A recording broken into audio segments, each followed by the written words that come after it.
Data, flow, cloud, biz. Long ago, the four tech tribes harmonized their systems to create a perfect AI system. Then everything changed when the biz tribe flooded the process with endless data from too many sources. Only the data avatar, master of patterns and the unstructured, could sift through the noise and find magical connections. But when the AI world needed him most, he vanished. 100 years passed, and my brother and I discovered the new avatar, a data bender named Neatway. And although his bending skills are new, he has a lot to learn before he's ready to save anyone. But I believe Neatway can save the AI universe.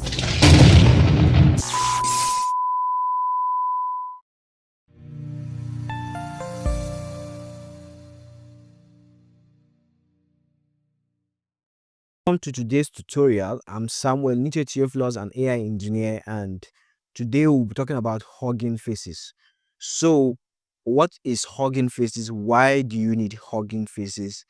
What can you do with Hugging Faces? I'll be addressing that in this video tutorial today. So, if you are passionate about AI, you want to build AI solutions, this video is for you. If you haven't subscribed, please, I would love you to subscribe to keep track with all my updates or with all my content I'll be putting out very, very soon. So yes, so Hugging Faces is a platform that allows, it started up as a platform for natural language processing. It had AI models, open source models for performing a lot of tasks like sentiment analysis, like text generation, and so much more. But it has grown to be something much bigger than that. So as you can see clearly, it's showing you have three major features, right? You have the models, you have the spaces, and the data sets, and we'll be going into each of them. As you can clearly see, you have about over 1 million models, over 40,000 applications in spaces, and then you have over 200 data sets. So I'll be going into each of these and then telling you what you can do with the Hugging Faces platform, and basically we'll go to a very basic demo so that you can start getting or start working with this tool. So let's go first. So yes, like I told you, Hugging Faces, it started out as a platform that supported, that was so allowed developers to be able to build, train, host, and deploy ML, or rather natural language processing models, but it has grown to support computer vision, audio, and images and other things as well. So let's go through the first feature functionality. So what is the data set? The data set feature, what does that entail? So basically, with Hugging Faces, if you have AI developer or data scientist, you understand the challenge with quality acquiring quality data sets. So just like how Kaggle has a data set section where you already have a curated and also sometimes pre-processed data set for you to be able to train your models with.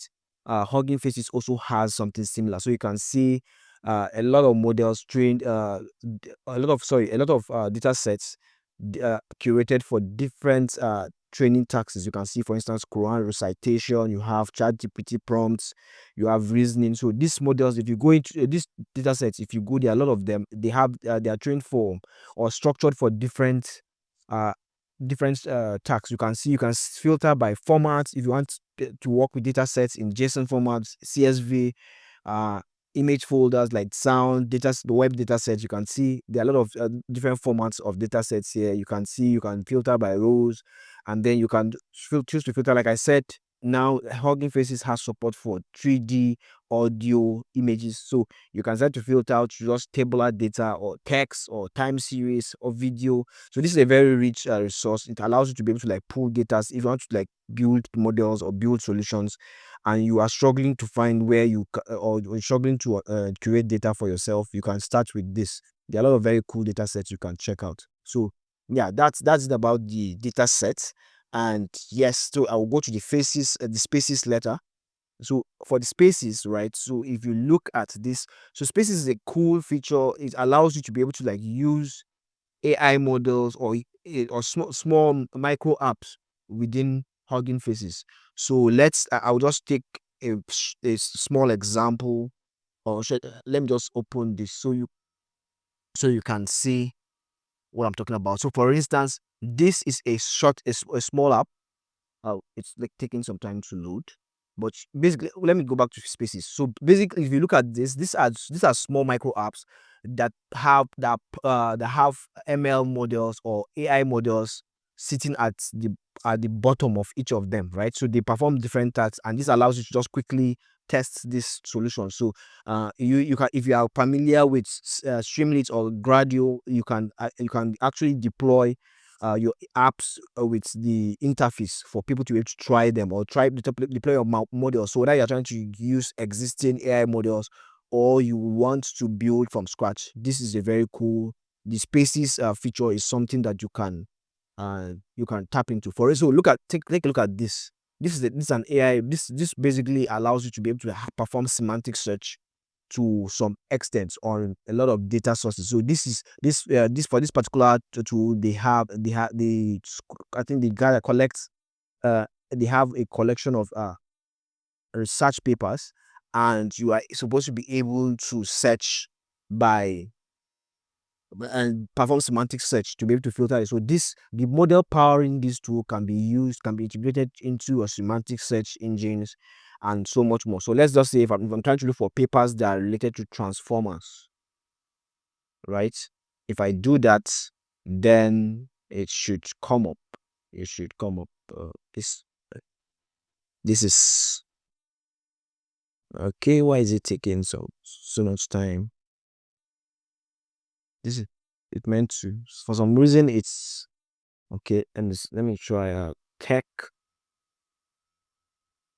This is supposed to. Well, it was working fine when I was preparing this drill, but it seems to be misbehaving. Anyways, like this allows you to be able to like test run, or to just play with a lot of models and just run a lot of micro apps to perform various tasks. There are image models. There are a lot of other solutions you can check. Feel free to check out the Spaces and check out. There's, like I said, there's so many models. You can see model apps for image generation, video, text, language, speech, 3D modeling. So there are a lot of tools to play with here. Voice cloning, image upscaling, sentiment analysis. So the tools are very, very are endless, and these are open source tools, right? So it's very good,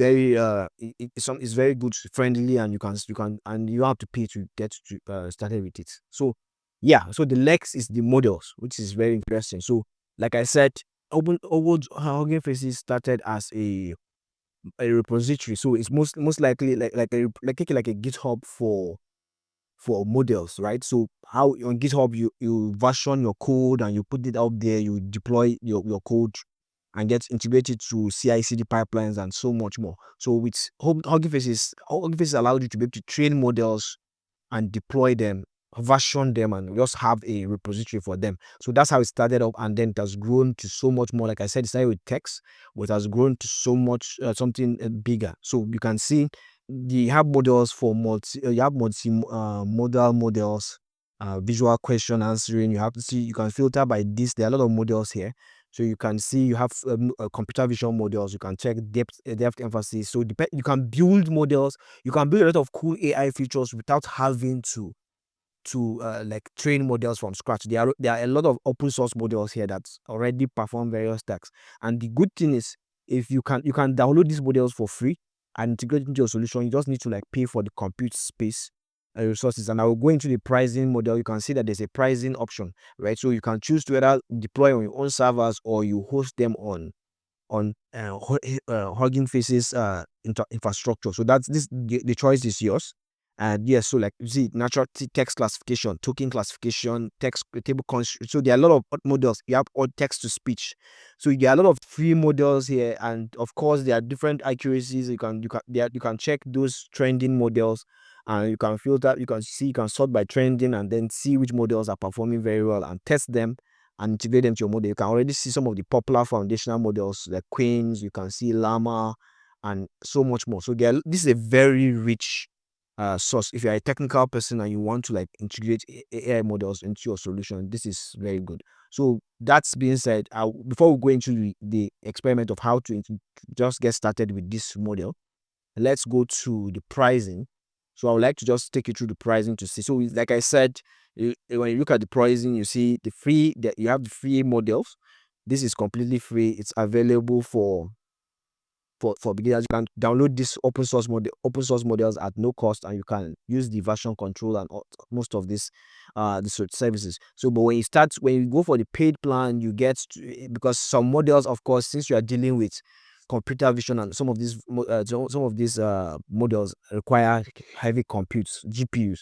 So the free version will not be sufficient for you, and then you might need to go for the paid version. So instead of having to like get your own GPU server running and then pay for everything, you can decide to pay an affordable fee just to power some of your models. So you can use the GPU servers and some of their infrastructure. And if you want to go so much into this detail, feel free to like check. So there are a lot of things you can do with Hugging Faces. I'll be writing an article about this just to take you through the process for those of you who prefer reading. So and I'll integrate it so that you understand better. So this is high level of what open that's open on Hugging Faces has, right? And yes, so that being said, let's go to a tutorial. I just prepared a short tutorial to show you how you can get started with Hugging Faces, show you how simple it is. So it's to get started with Hugging Faces. So first, you have to, of course, if you are familiar, you use Python. So we're going to be working with Python, and so if you use the transformer library, that's the library that allows you to get access to that's to Hugging Faces uh, Hugging Faces models. So for this experiment, we'll be using a sentiment analysis model. And yes, so basically we install it. This is okay. So a Colab already comes pre-installed with these models, but usually if you're using it on your local machine, you will need to like install pip install transformers and before you get started. So yes, then we import the pipeline, and you can see once we import the pipeline, it's very simple. In the past, you had to train this model yourself. You had to get the data set and train all these things, but they are getting pre-trained models. A lot of very powerful models. All you need to do is just to run the code, download this model, and you have access to it. So, and you already have functions that do the pre-processing. So a lot of things are abstracted here. All the pre-processing, the tokenization, all this stemming, everything, like preparing, removing stopwords, all those things are automated for you if you're familiar with the NLP, uh, this the pipeline, right? So you can see, yes, so we are getting to download the model. It's about 600 200 and something MB. So yes, and then the device, because this we're using we're using Colab's compute resources, and currently it's on CPU. We're not using any GPU, so it has automatically set that. You can see these are things that normally if you were trying to use PyTorch or some of these tools to like build these models, you have to manually set each of these parameters, but it's already automatically setting that for you. So then the next is the text. So we're going to put some table text and try to get their sentiments. Like you can see from this text, we have some we have like some sentences. Now this can be, you can expand this project and make it more sophisticated by extracting text from PDFs or websites or some other sources, but we're just putting some sample text here so you get familiar with the concept. So now then we'll run the model, and you will see how easy it is to just pull. So definitely you have seen you can see the results, and you can see, yes, so for this, I love this is a positive sentiment, and you can see the score very high. You can see negative sentiment, this project is terrible. You can see it's very accurate, and this really understands your text. This is better than some of the earlier solutions for text analysis. So there are a lot of things you can do with this solution. I would love to see what you come up with. There are a lot of very powerful things you can do. Imagine building a solution around this with a solution using Hugging Faces and maybe Streamlit, or just something basic, and then processing documents. There are a lot of things. Like I said, you will get a lot of inspiration when you go to the Spaces tab and you see what other developers have done. You can see you can integrate it with Midjourney, you can integrate it with Llama. There are so many things you can do with this tool. So I would like to see what you get to build along the way. And if you have questions, feel free to hit me up. I will try to explain and things, or try to help you debug if I'm chanced. Yes, and then so to stay updated, please subscribe to my YouTube channel, and also uh feel free to also subscribe to my blog. I'll put the links in the comments below. Thank you, and see you in the next tutorial. Bye.